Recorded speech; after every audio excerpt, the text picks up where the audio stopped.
Türkiye'den Örgümü Dediniz kanalımdan dünyadaki tüm dostlara selamlar, sevgiler, saygılar. Bu videomda sizlere eski Türk motiflerinden olan Koç boynuzu adı verilen bu güzel desen çalışmasının nasıl yapıldığını anlatmak ve paylaşmak istiyorum. Umarım sever ve beğenirsiniz arkadaşlarım. Koç boynuzu olarak eski Türkler bunu kilimlerinde yaptıkları kilimlerde kullanıyorlarmış arkadaşlarım. Koç boynuzu da erkekliği öne çıkaran böyle güç, kuvvet anlamına gelen bir desen çalışmasımış. Şimdi bunu ben normal kilim dokuma kilimleri yaparlarmış eskiden. Bu motifi kullanırlarmış. Şimdi sizlere bu motifin nasıl yapıldığını anlatmak ve paylaşmak istiyorum. Şöyle şunu anlatacağım arkadaşlarım birazdan sizlere. Öncelikle biraz bilgi vermek istiyorum. Alize Artisan isimli ince bir ip kullandım arkadaşlarım. Şöyle göstereyim iki rengini. Ve 2,5 milim tığ kullandım bunu yaparken. Dokusu biraz kalın oluyor çünkü çift katlı kesmeden mozaik tekniği kullanarak yaptığım bir çalışma. Bu ise Alize'nin Cotton Gold isimli iplerini kullanarak yapmış olduğum, birazdan birlikte yapacak olduğumuz tek olarak yaptığım motif çalışması arkadaşlarım. Evet, umarım motiflerimi, desenleri sever ve beğenirsiniz. Beğeni ve yorumlarınızı alt kısımda yapabilir. Ayrıca halen kanalıma abone değilseniz abone olabilir. Paylaşımda bulunabilirsiniz. Daha çok insanlara ulaşması için. Arkası da ayrıca hemen göstereyim. Az önce de göstermiştim ama bu şekilde duruyor arkadaşlarım. Evet, hadi gelin hep birlikte bu güzel desen çalışmasını yapalım arkadaşlar. Her bir şu aradaki yerimizde toplamda 24 tane zincire ihtiyacımız olacak. Birer tane de buralarda var arkadaşlarım. Şimdi 13 tane bu kenar için, 13 tane ben size bir tanesini anlatacağım. 13 tane de bu tarafı için zincir çekeceğim. Bir de ortada var. Yani toplamda 27 zincir çekerek modelimizin yapımına başlıyoruz.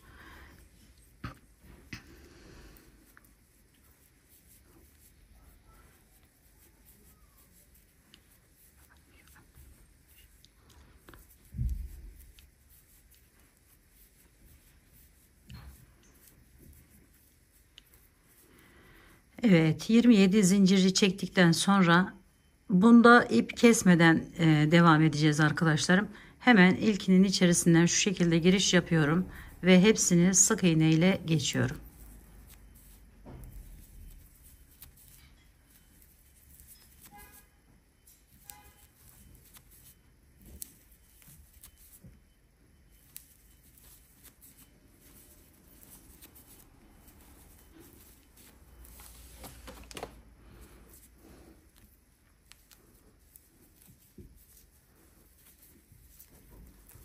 ...25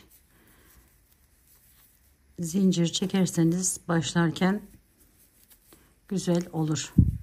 Dediğim gibi hırkalardan kilimlere varana kadar dilediğiniz her yerde rahatlıkla kullanabileceğiniz bir desen çalışması arkadaşlar. Şöyle hepsini bakın sık iğne ile geçtim.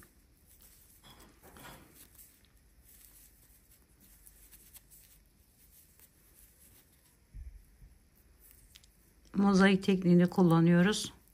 Ancak ip kesmiyoruz. Bütün çalışmalarımızı ön tarafta yapacağız. Şöyle bir tane zincir çektim. Şu şekle getirdim. Şimdi hemen diğer ipimi alıyorum. Bu ipimle de ilk yerimden, diğer ipim burada duruyor arkadaşlar. Diğerini bakın şöyle hemen giriş yapıyorum buradan. Ve buradan olmak üzere şöyle taktım. Bir tane zincir çekerek bağladım bu ipimi. Bu sık iğnelerimizin arka taraflarından giriş yaparak bir sırada bu rengimizle sık iğne yapıyoruz.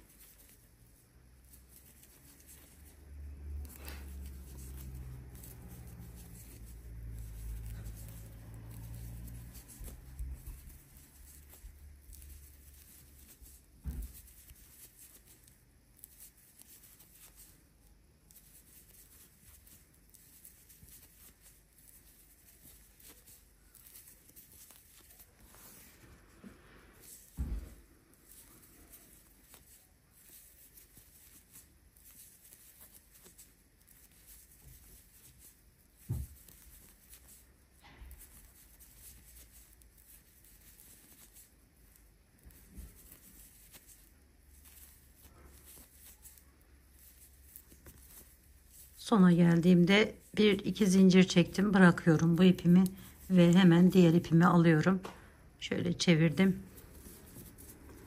Bir tane zincir daha çekiyorum. Sonlarda iki zincir çekerseniz daha rahat edersiniz. 13 tane ikili trabzanlarla bakın şuradan alarak devam ediyorum. 12 tane oluyor. Bir de kenardaki yerimiz 13 arkadaşlar. 2 3 4 5 6 7 8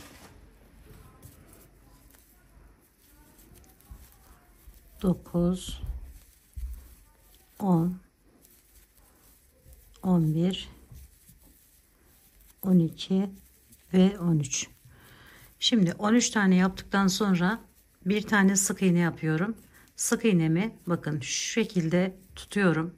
Altındaki hemen yanındaki yerden arka tarafından arkadaşlar şöyle bakın V olan yerin şu bize bakan tarafından şu şekilde alıyorum ve bir tane sık iğne yapıyorum. Sonra devam ediyorum. Normalde bu devam edeceğiniz için arkadaşlarım şu aralar 24 tane, yani 24 tane ikili trabzan yaptıktan sonra 25.'ye bir tane yer daha sık iğne yapmanız gerekiyor. Şimdi bir tanesini anlattığım için 13-13 şeklinde ayrım yaptım. Şöyle bir oldu. Devam ediyorum. Yine 13 tane buraya ikili trabzan yaparak.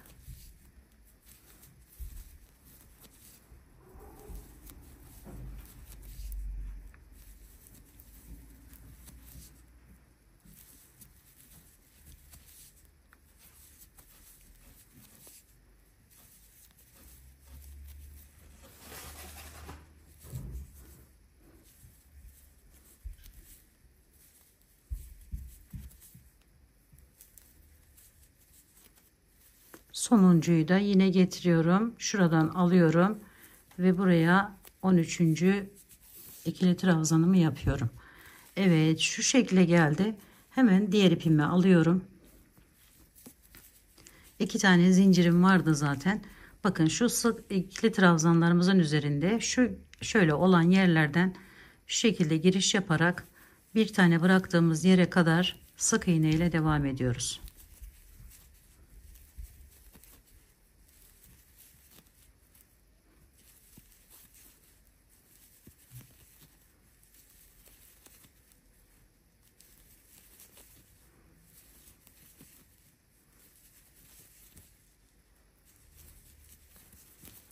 Şimdi buraya geldiğimizde şöyle bakın şöyle yaptım geldim, 13 tane oldu toplamda. Buradan giriş yapıyorum bu şekilde ve buraya bir tane ikili trabzanımı yapıyorum. Sonra yine sık iğneler ile devam ediyorum.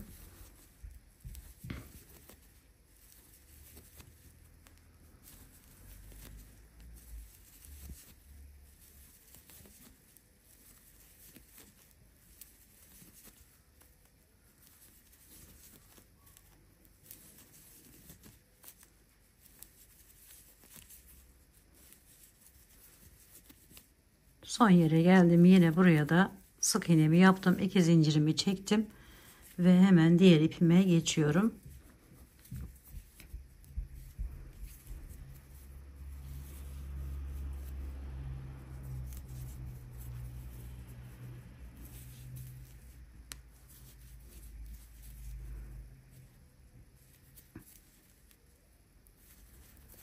Evet, yine ikili trabzanlar yaparak bakın herhangi bir şey yapmadan burası birinci yerimiz olmuş oluyor. Şöyle aldık, oraya zincir çektik zaten.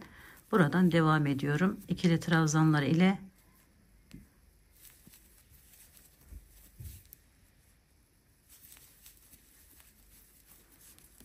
Bunların arasındaki yerleri daha fazla isterseniz, burada 2 tane ikili trabzanlarımız var. Daha fazla isterseniz daha fazla da yapabilirsiniz arkadaşlar. Onu da söylemeden geçmeyelim. Şöyle devam ediyorum.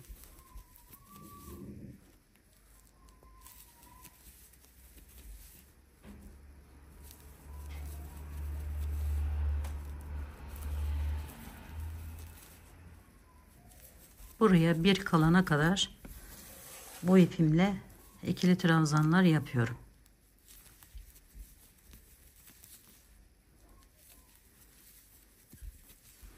Evet, şimdi bakın bir tane yerimiz kaldı.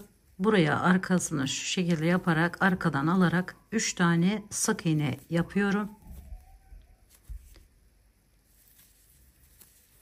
Sonra alttan birini atlayıp ikincisinden başlayarak ikili trabzanlar ile devam ediyorum.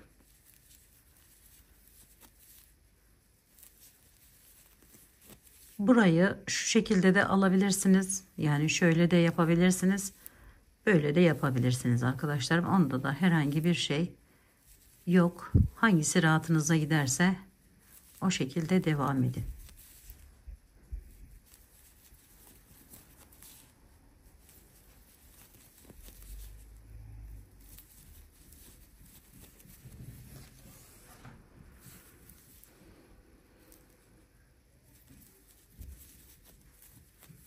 Şimdi üzerine aldım. Buradaki çekmiş olduğum zincirin üstünden giriş yaptım. Şöyle ve bir tane daha ikili trabzanımı yaptım. Diğer rengimi hemen alıp onunla devam edeceğim.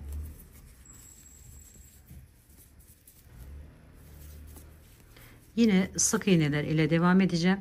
Bakın şu kenardaki ilk yerimin içerisinden giriş yapıyorum şu şekilde. Şöyle ve buraya sık iğne yaparak devam ediyorum.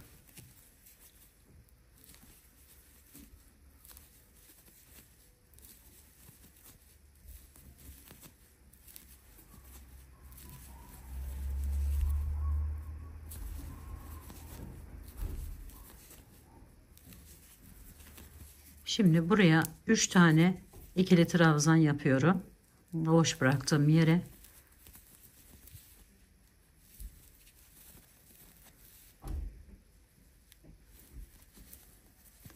Yine sık iğneler ile devam ediyorum.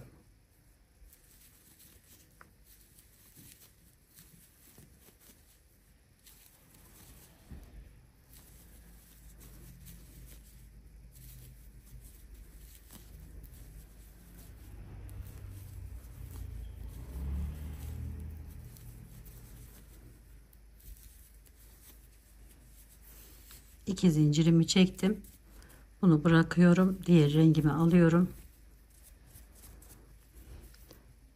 Yine ikili trabzanlar yaparak orta yere bir kalana kadar devam edeceğim. İkili trabzanlar ile.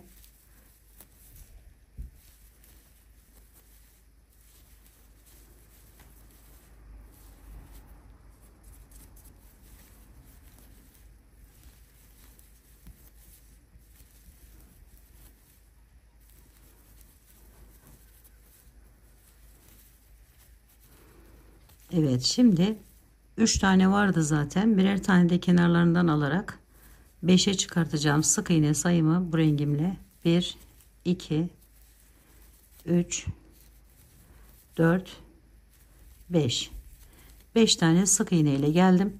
Sonra üzerine alıyorum, birini atlıyorum, diğerinden giriş yapıp buradan ikili trabzanlar ile devam ediyorum.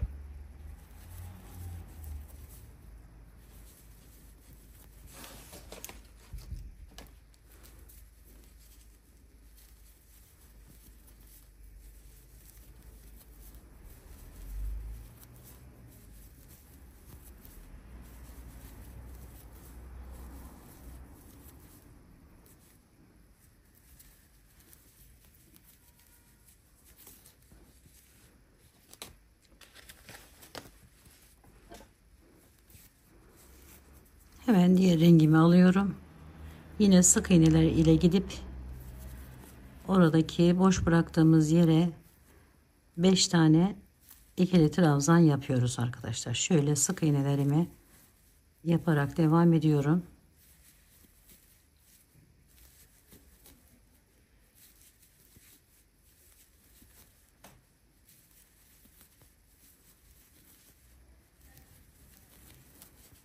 Evet, bu son olan yerimi de yapıyorum aynı şekilde ve buradan başlayarak 5 tane bu defa ikili trabzan yapıyoruz.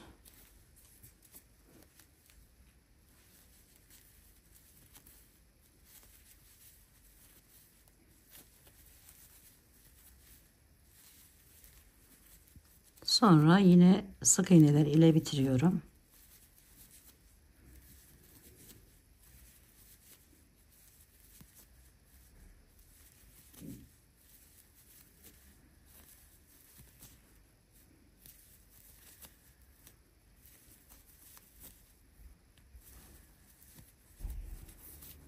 İki zincirimi çektim. Diğer ipimi alıyorum ve yine ikili trabzanlar yaparak devam ediyorum.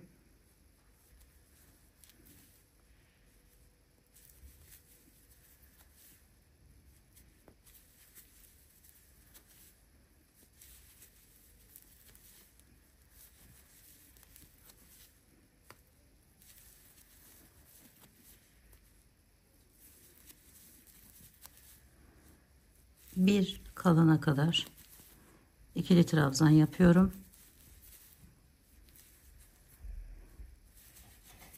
Bir kaldığında buraya 7 tane sık iğne ile devam ediyorum.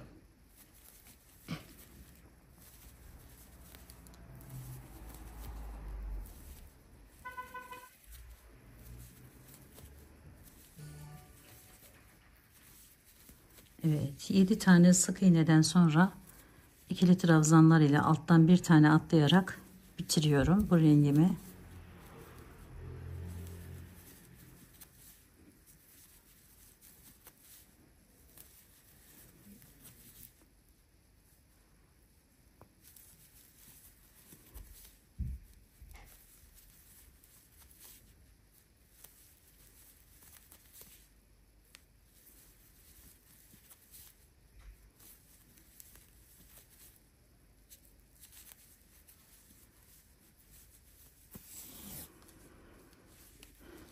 Diğer rengimi aldım hemen.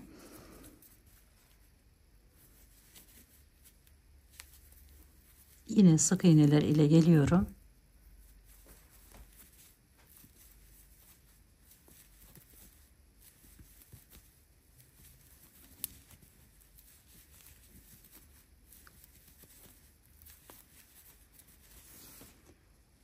Üç tane ikili trabzan yapıyorum.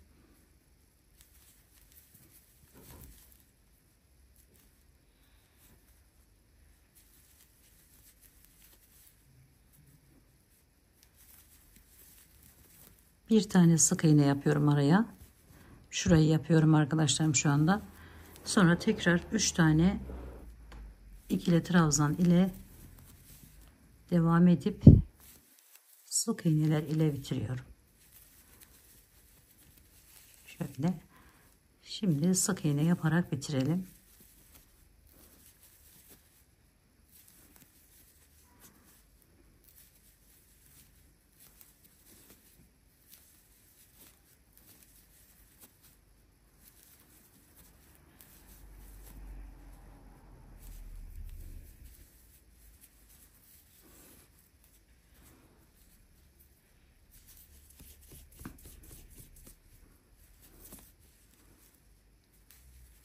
Diğer rengime geçtim ve ikili trabzanlar ile bir kalana kadar devam ediyorum.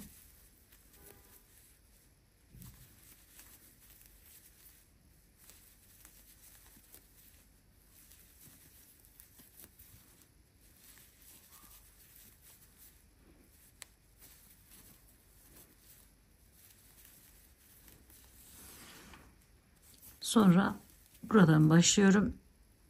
Şöyle aldım. 1 2 3 ve 4 tane buraya bakın şu şekilde sık iğnemi yaptım. Sonra üzerine alıyorum. Bunun üzerine bir tane içine yani araya bir tane ikili trabzan yapıyorum. Sonra yine 4 tane sık iğne ile devam ediyorum. 1 2 3 4 bir tane daha geçirdim bakın. Sonra üzerine alıp ikili trabzanlar ile devam edip bitiriyoruz.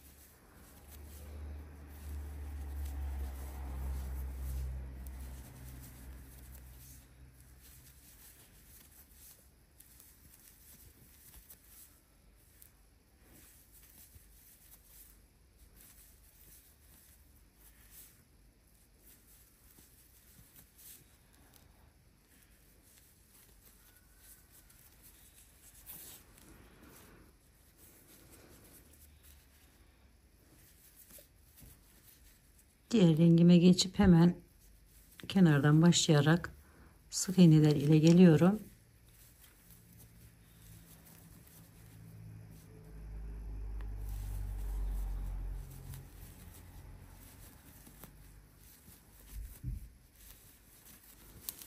Şimdi buraya geldiğimizde 3 tane buraya bakın şuradan başlayarak ikili trabzan yapıyoruz. 1 2 3 tane sık iğne yapıyorum bu araya. 1 2 3 sonra üzerine alıp 3 tane ikili trabzan daha yapıyorum. 1 2 3 sonra sık iğneler ile bitiriyorum.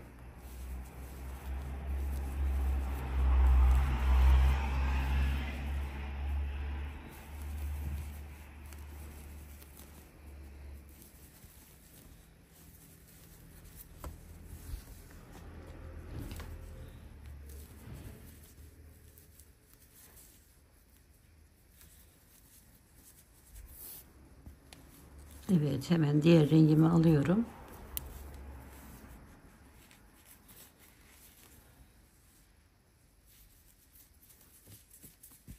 Yine bir kalana kadar devam ediyorum. İkili trabzanlar ile.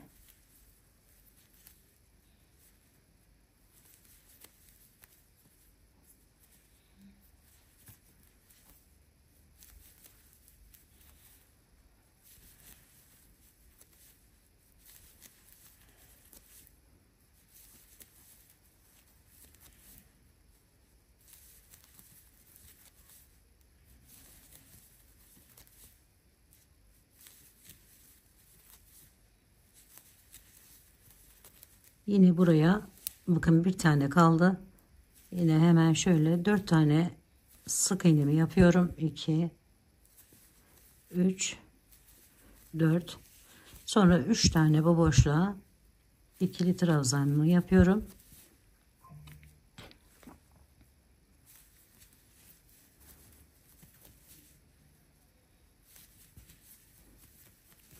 Bu şekilde. Sonra 4 tane sık iğne ile devam ediyorum.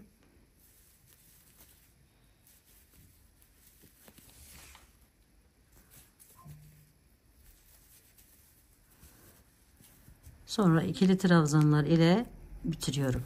Bir taneyi atladım bakın.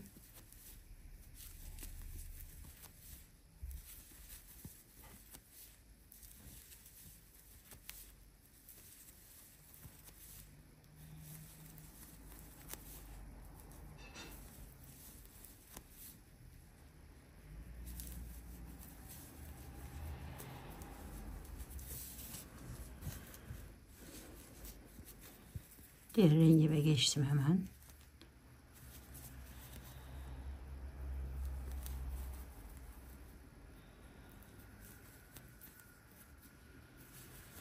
Sık iğneler ile geliyorum.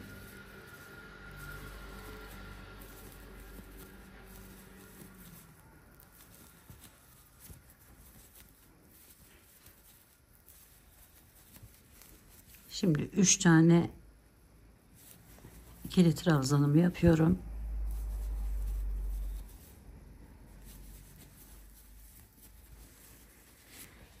Sonra bu araya 5 tane sık iğne ile devam ediyorum.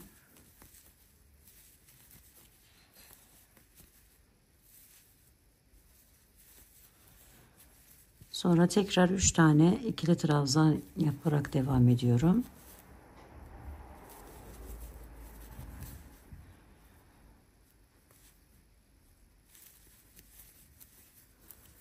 Sonra sık iğneler ile bitiriyorum.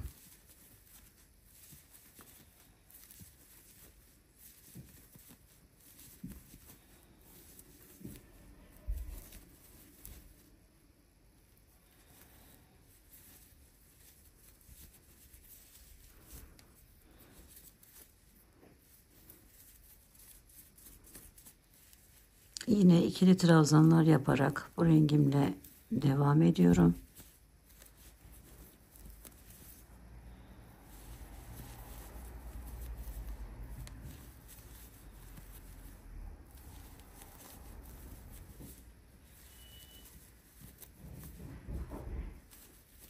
Bu defa tam bakın böyle geldim. Yine 4 tane sık iğnemi yapıyorum buraya. 1 2 3 ve 4 tane sık iğneden sonra 3 tane yine bunların üzerine ikili trabzan yapıyorum. 1 2 ve 3. Sonra tekrar 4 tane ikili trabzan ile devam ediyorum.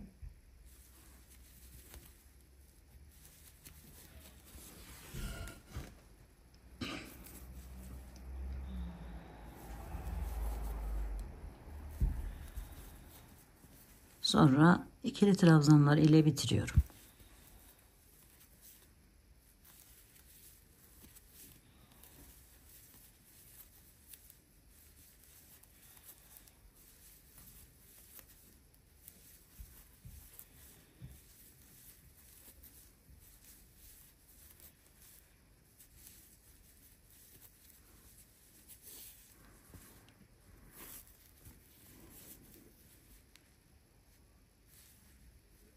Diğer rengimi aldım ve hemen başlıyorum.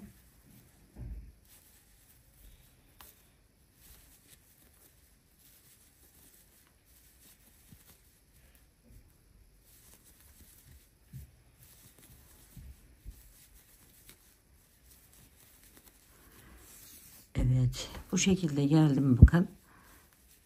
Buradan bir tanesini bu tarafa doğru kaydıracağım. Şöyle 3 tane yine ikili trabzan yapıyorum. Bakın arkadaşlarım, şöyle 1 2 3. Bu üçünün üzerine, bu ortadaki üçlünün üzerine ise sık iğne ile devam ediyorum. 1 2 3. Sonra üzerine alıp, burada bir tane vardı bakın, onu alıp 3 tane ikili trabzan yapıyorum. 1 2 3. Sık iğneler ile bitiriyorum.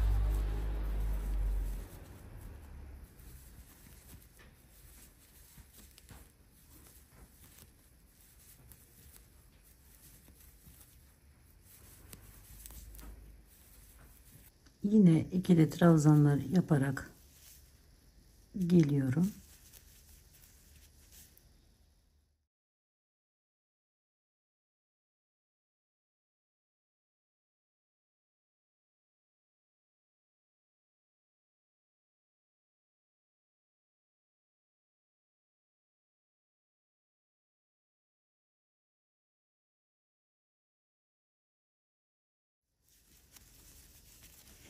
Buraya geldiğimizde arkadaşlarım 1 2, bakın bu üçüncü yere, oradan saydığımız zaman üçüncü yere bir tane sık iğnemi yapıyorum. Bakın şurayı başlamış oluyoruz.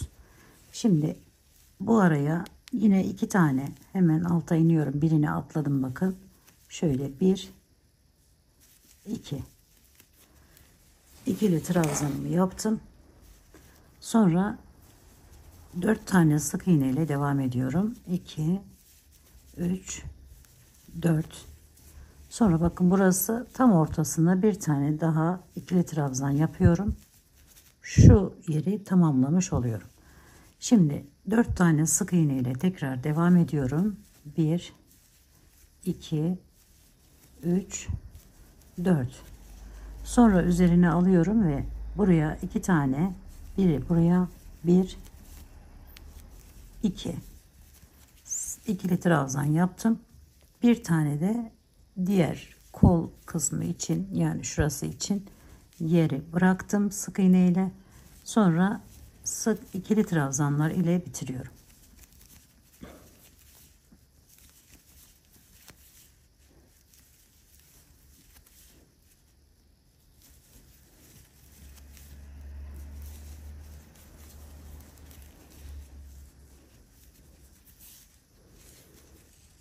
Evet, diğerine geçiyorum hemen.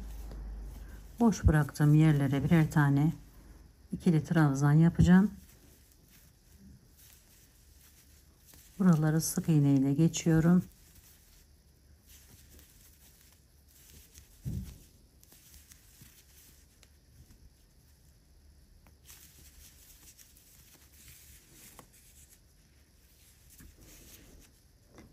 Şimdi 1 2 3 tane buraya bu şekilde sık iğnemi yaptım.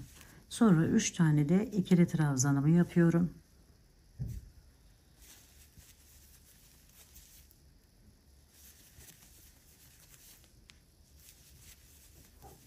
Ortaya bir tane sık iğnemi yapıyorum. Tekrar 3 tane ikili trabzanımı yapıyorum. 1 2 3 tane sık iğne ile devam ediyorum. Sonra bir tane ikili trabzanımı yapıyorum. Sık iğneler ile devam edip bitiriyorum.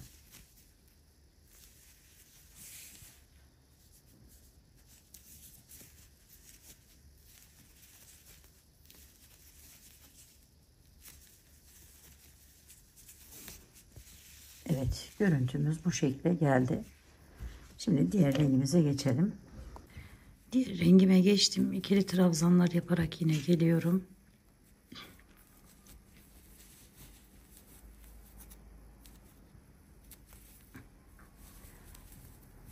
Bu defa buraya bir kalana kadar yine ikili trabzanlarımı yaptım. Sonra buradan hemen 3 tane sık iğne ile devam ediyorum.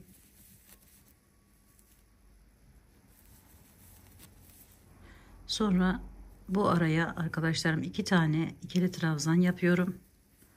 Bir de buraya 2. Sonra hepsini bu aranın sık iğne ile devam ediyorum. 1 2 3. Bakın bu ortadakini de artık ikili trabzan yapmıyoruz, tamamladık. Şöyle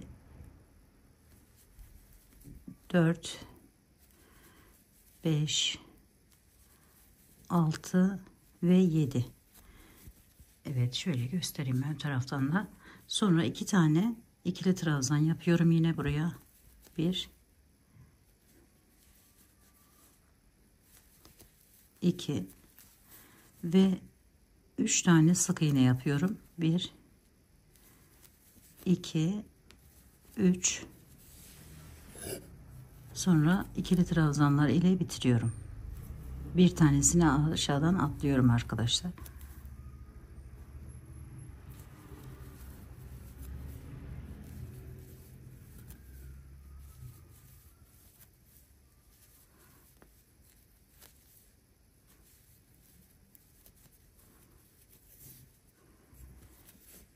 Hemen diğer rengimi aldım. Bu bıraktığım boşluklara ikili trabzan, diğer yerlere sık iğne yapıyorum.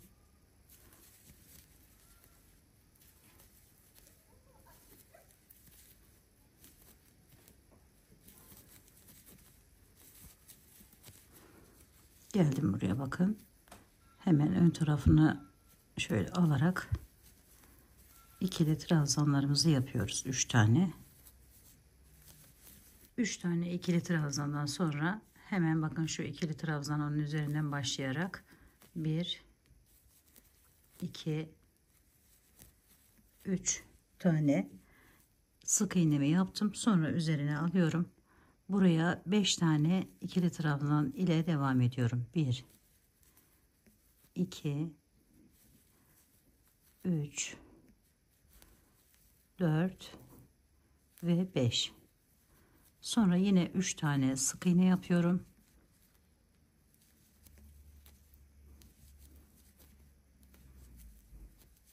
Üzerine alıp 3 tane ikili trabzan yapıyorum.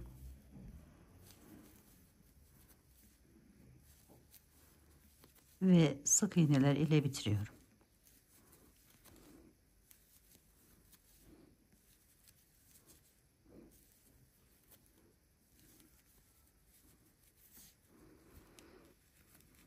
Diğer rengime geçiyorum hemen.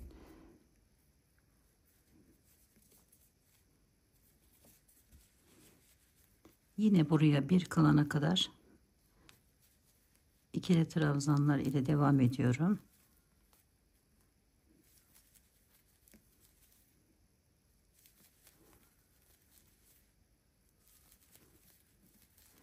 Bir tane yerim kaldı.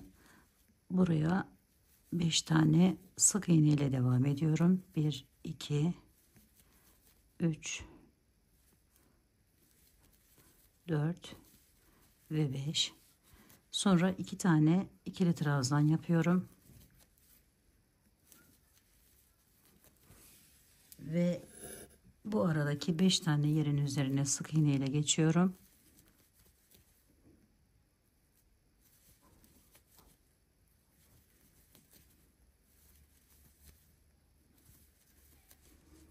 Sonra tekrar 2 tane ikili trabzan yapıyorum. Yine 5 tane sık iğne ile devam ediyorum.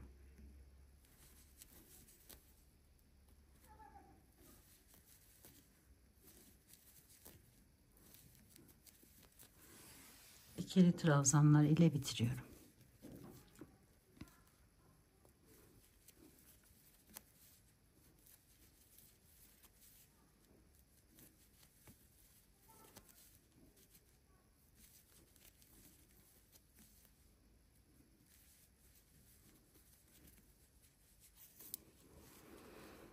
Görüntümüz bu şekle geldi arkadaşlarım. Şimdi diğer rengimi alıyorum hemen.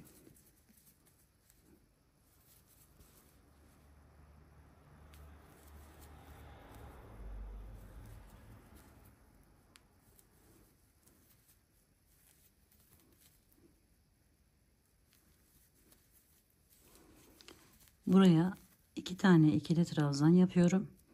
5 tane sık iğne ile geçmiştim bir önceki sırada.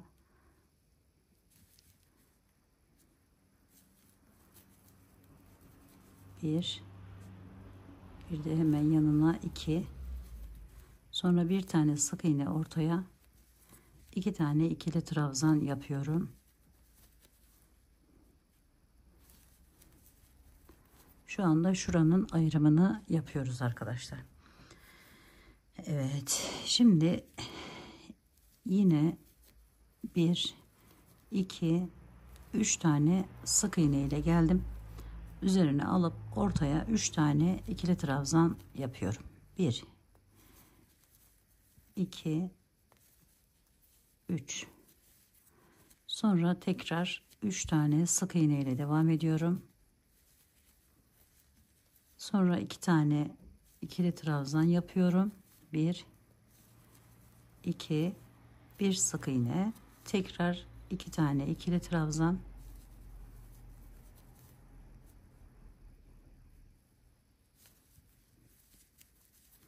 sık iğneler ile bitiriyorum.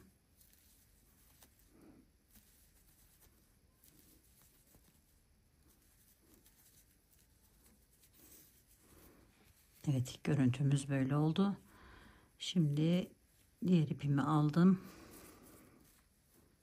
İkili trabzanlar ile geliyorum. Bir kalana kadar devam ediyorum. Buraya 3 tane sık iğne yapıyorum. 1 2 ve 3. Sonra üzerine alıp ortaya bıraktığım yere bir tane ikili trabzan, tekrar sık iğneler ile devam ediyorum. 1 2. Evet, buraya 1 2 3 tane sık iğne yapıyorum. Sonra üzerine alıp 2 tane, bakın birini buradan alıyorum. 1 2 ikili trabzanımı yaptım. Aradaki boşluğa 3 tane sık iğne ile devam ediyorum. 1 2 3. Sonra 2 tane ikili trabzan yapıyorum. Birini buraya. 1 2. Sonra yine şöyle 1 2 3 tane sık iğnemi yaptım. Üzerine alıp bir tane ikili trabzan, sonra 3 tane sık iğne yapıyorum. 1 2 3. Sonra bir atlayıp diğerinden ikili trabzanlar ile bitiriyorum.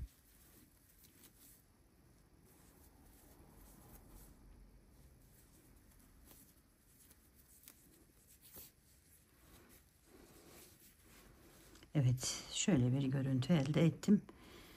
Şimdi bu rengimle sık iğneler ile geliyorum önce.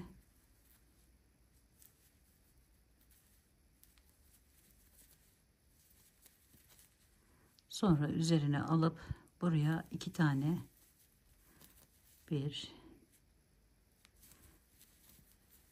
iki, ikili trabzanımı yaptım. Sonra arkadaşlarım buradan şöyle 1, 2, 3 sık iğnemi yapıyorum. Üzerine alıp 2 tane ikili trabzan yapıyorum. 1, 2, şöyle bir görüntü elde ediyorum. Sonra sık iğne ile devam ediyorum.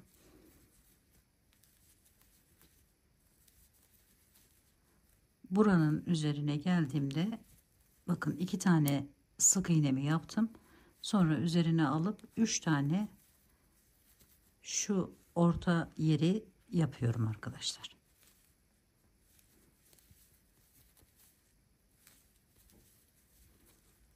Tekrar orayı 3 tane yaptıktan sonra tekrar 3 tane şöyle 2 tane sık iğnemi yapıp 3 tane ikili trabzan ile devam ediyorum. 2 tane ikili trabzan ile devam ediyorum. Araya 3 tane sık iğne yapıyorum tekrardan. Üzerine alıp buraya da 2 tane ikili trabzanımı yaptım. Sık iğneler ile bitiriyorum.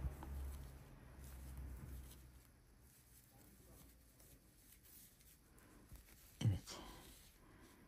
3 tane boşluk bıraktık. 2 tane devam ettik. 3 tane ikili trabzanla böyle bir görüntü elde ediyoruz arkadaşlar. Şimdi diğer rengime geçiyorum.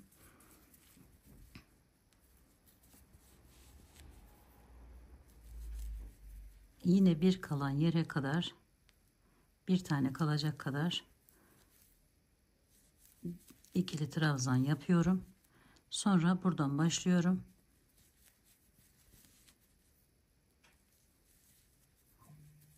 Bir, iki, üç. Buraya arkadaşlarım şöyle üzerine aldım. 2 tane, 1, 2. İkili trabzanımı yapıyorum. Sonra 3 tane sık iğne ile devam ediyorum. 1, 2, 3. Bu araya 2 tane ikili trabzanımı yapıyorum.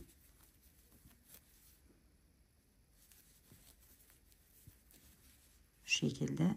Sonra 3 tane sık iğne yapıyorum. 2 tane ikili trabzan yapıyorum. 3 tane sık iğne yapıyorum.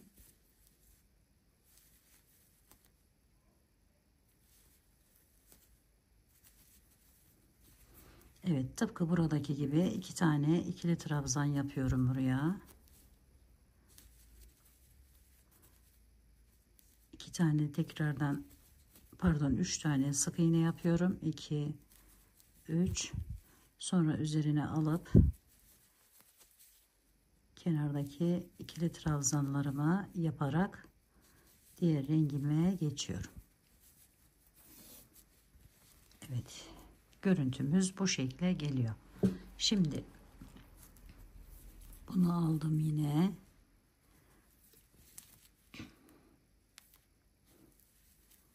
Sık iğneler ile geliyorum. Buraya 2 tane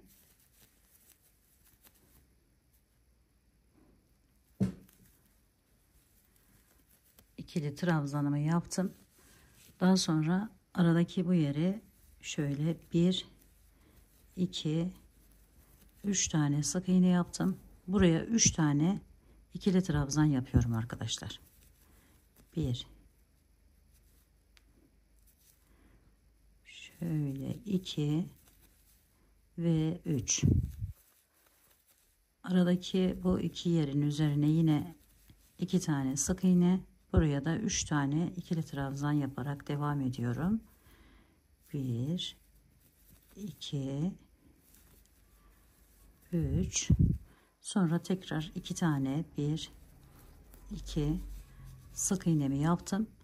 Tıpkı buradaki gibi şöyle üzerine aldım ve 3 tane ikili trabzan yapıyorum. 1 2 3, sonra 1 2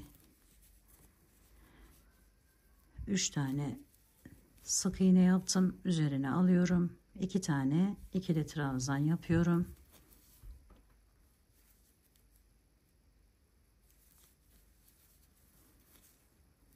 Sonra sık iğneler ile bitiriyorum.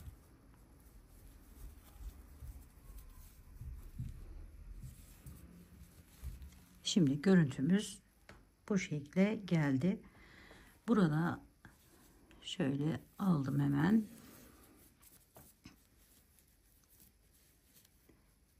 Yine bir kaldı. Zaten 2 tane yerim kaldı bakın. Hemen birincisine şöyle bir kalana kadar devam ettim. 1 2 3 tane buraya sık iğnemi yaptım ve buraya geldim, bakın şu boşluğa geldim. Bu boşluğa yine üzerine alıp şöyle yaparak 1 2 3 tane ikili trabzanımı yaptım. Sonra burayı 3 tane sık iğne ile devam ediyorum. 1 2 3, sonra aradaki 2 tane ikili trabzanımı yapıyorum. 1 2 3 tane sık iğnemi yapıyorum. Tekrar 1 2 3, sonra tekrar 1 2 tane ikili trabzan, 3 tane sık iğne, 1 2 3, sonra oraya 3 tane ikili trabzan, 1 2 3, sonra da oralara sık iğne yapıyorum arkadaşlar. 3 tane yine kenardaki 2 tane yerimi tamamlıyorum. Şöyle bir görüntü elde ediyorum. Şimdi buna geçtim.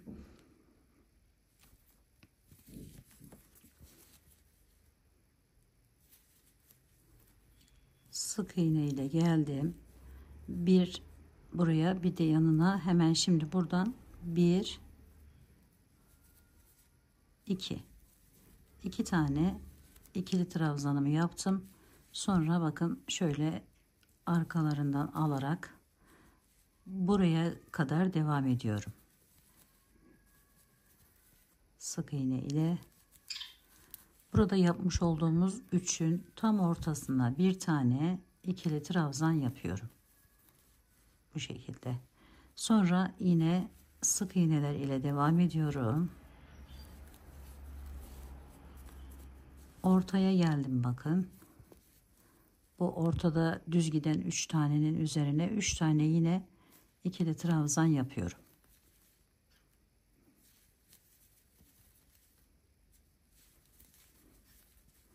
Sonra hemen yanına 1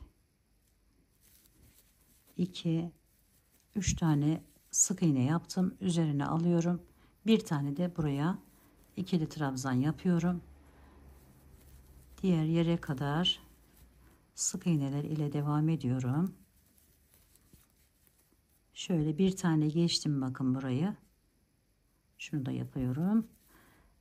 2 tane 1 2. Şimdi kenardaki 2 tane yerime 2 tane sık iğne yapıp bitiriyorum bu rengimi. Ve diğer rengime geçiyorum hemen.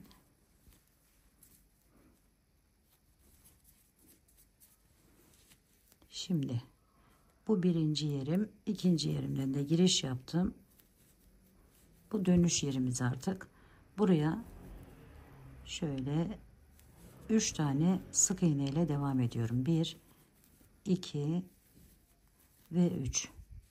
Sonra üzerine alıyorum. Alttan bir tanesini atlıyorum. Buradan başlıyorum. 1, 2, 3, 4 tane ikili trabzan yaptım. Bir tane buraya sık iğnemi yapıyorum. İkili trabzan yapamam zaten. Sonra buradan başlayıp 3 tane de bu tarafına ikili trabzanımızı yapıyoruz. 3 tane sık iğne ile devam ediyorum.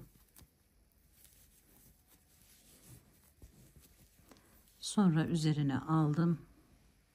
3 tane ikili trabzan, 1, 2, 3, bir tane sık iğne ve buraya 1, 2, 3, 4. 4 tane ikili trabzan, sonra 3 tane sık iğne.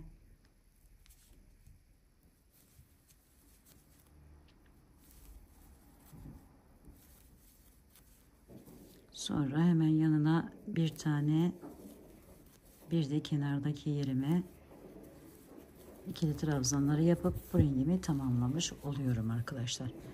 Şimdi devam ediyorum.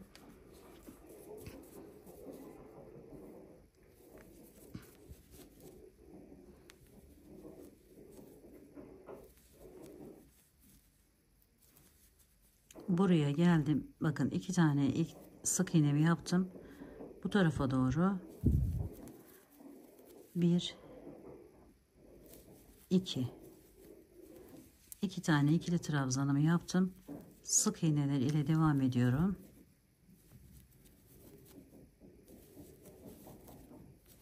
Ortadaki 3 tane yerime kadar sık iğne yapıyorum bu arayı. Buraya 3 tane yine ikili trabzanımı yapıyorum bu rengimle.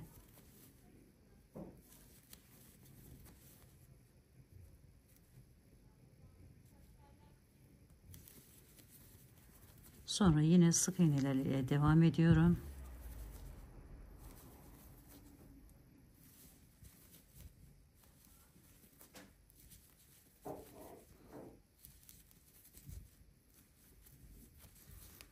Sonra 2 tane ikili trabzan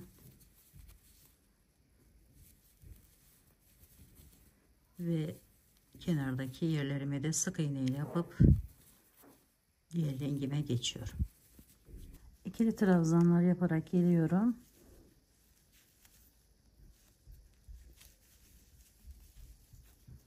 Buraya 3 tane sık iğne yapıyorum arkadaşlarım. 1, ikisi zaten ikili trabzanlarımızın üzeri, bir tane de geçiriyoruz. Şöyle 3 tane sık iğne yapıyorum. Sonra üzerine aldım.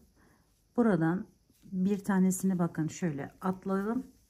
Diğerinden olmak üzere ikili trabzanlar yaparak geliyorum.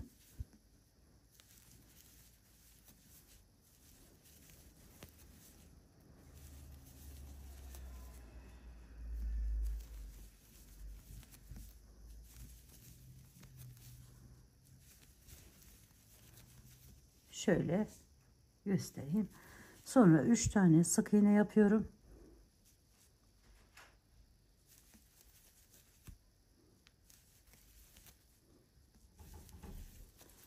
Sonra yine buraya 7 tane yapmıştım. Diğer tarafa 7 tane ikili trabzan yaparak devam ediyorum.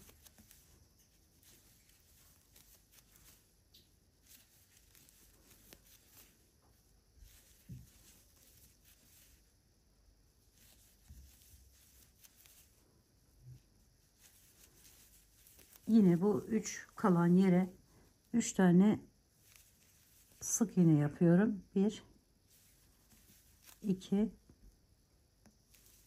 3.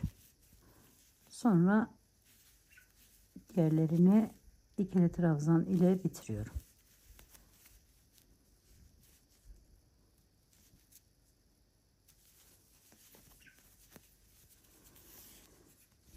Hemen diğer rengimi aldım.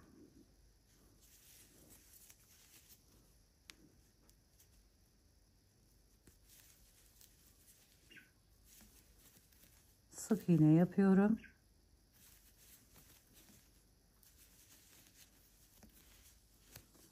Buraya geldiğimde arkadaşlarım şöyle iki tane yine ikili trabzanımı yapıyorum. Bu aradaki ikili trabzanlarımın üzerini sık iğneler ile geçiyorum.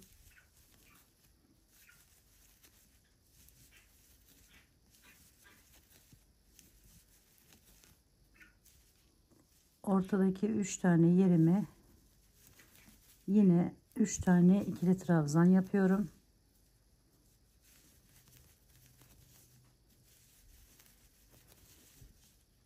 Burayı yine 7 tane sık iğne ile devam ediyorum.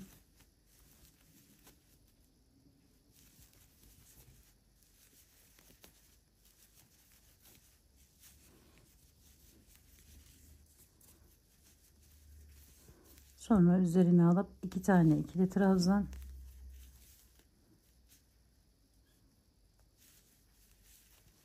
ve sık iğneler ile bitiriyorum.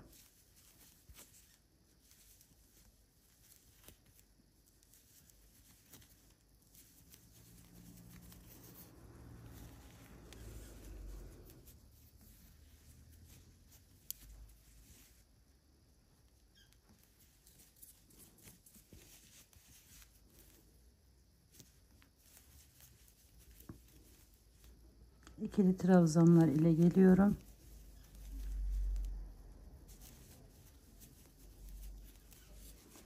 Şimdi burada 3 tane yine sık iğne yapıyorum buraya. 1 2 3, arayı ikili trabzanlar ile devam ediyorum.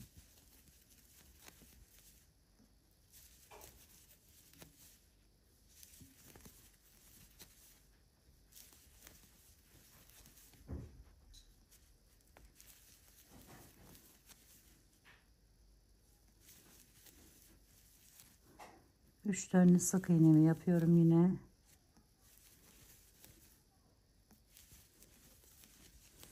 Sonra bir kalana kadar yine ikili trabzanlar ile devam ediyorum.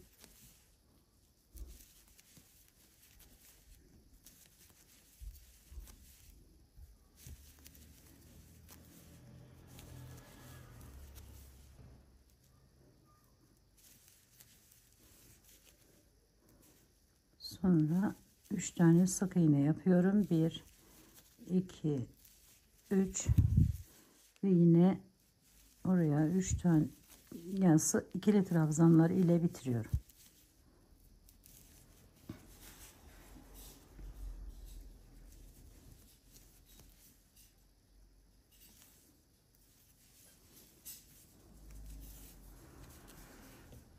Evet, görüntümüz bu şekilde geldi arkadaşlarım. Şimdi hemen diğer rengimi alıyorum.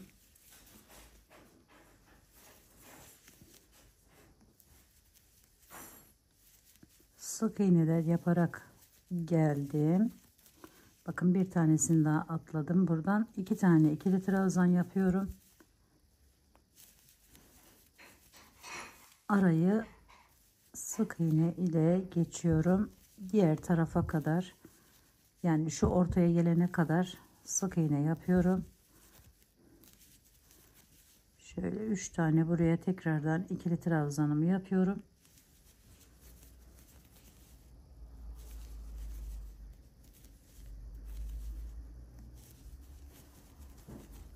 Sonra sık iğneler ile devam edip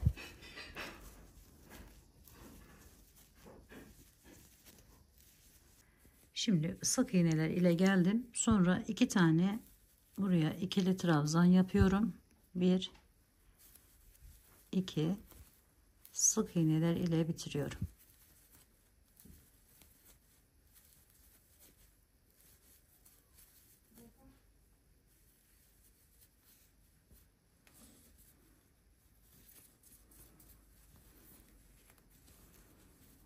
Diğer rengime geçtim ve ikili trabzanlar ile geliyorum.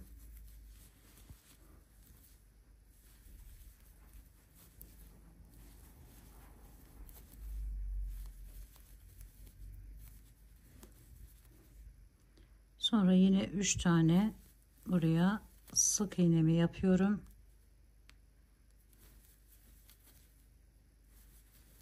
Bir tane daha bakın şey yapmış olduk. Sonra alttan birini atlayıp diğerinden başlayarak ikili trabzanlar yapıyorum.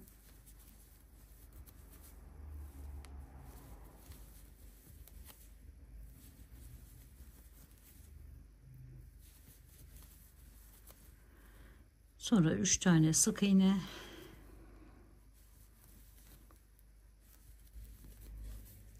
ikili trabzanlar ile bir kalana kadar devam ediyorum.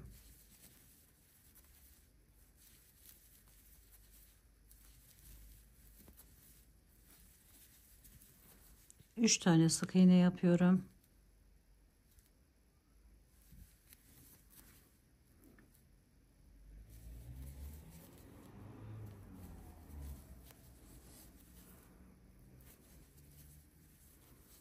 Sonra ikili trabzanlar ile bitiriyorum.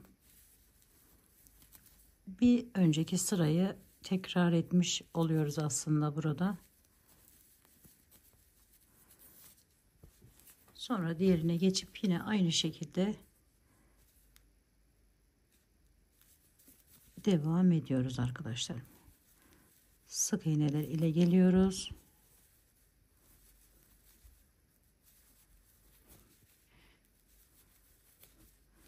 İkili trabzanlarımın hemen bir tanesini atlayıp ikincisinden olarak bakın 2 tane ikili trabzan yaptım.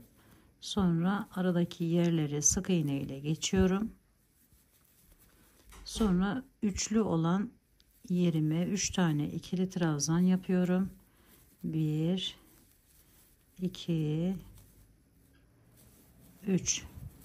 Sonra yine sık iğne devam ediyorum.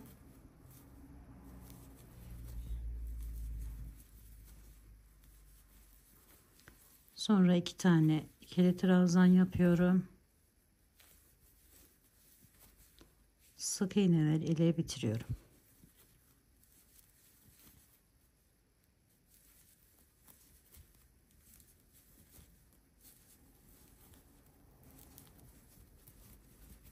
İki zincirimi çektim. Artık burayı birleştirme yerine geliyoruz arkadaşlarım. Onu da hemen şöyle aldım.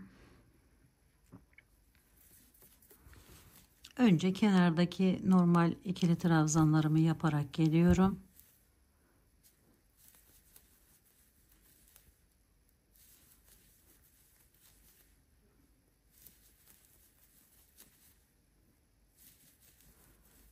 Şimdi buraya gelene kadar hepsine sık iğne yapıyorum arkadaşlar.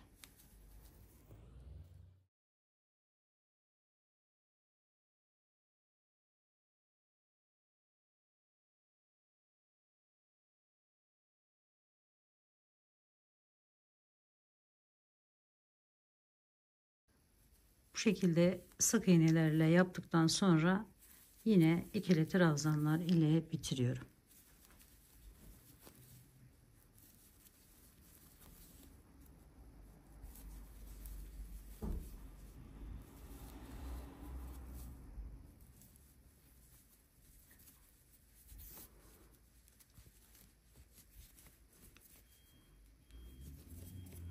Diğer rengimle yine şöyle sık iğne yaparak gidiyorum.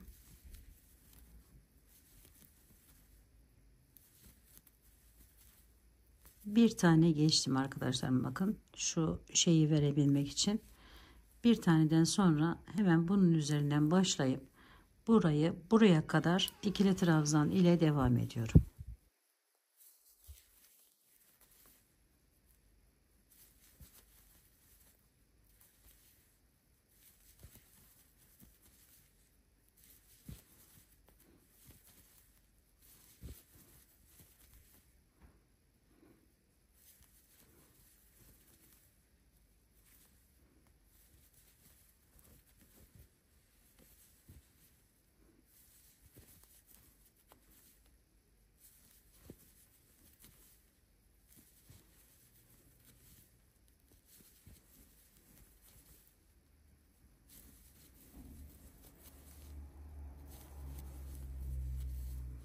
Sona geldim. Bir tane daha yapıyorum ve sık iğne ile tamamlıyorum.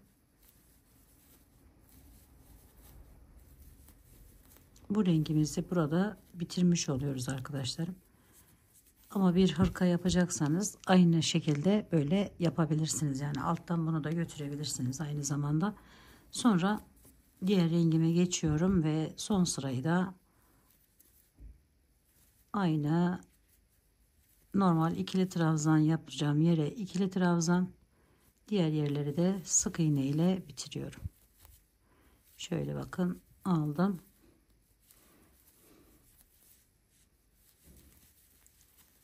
Buranın üzerine bir kenar olarak kullanacaksanız normalde alıp sık iğne yapabilirsiniz arkadaşlar.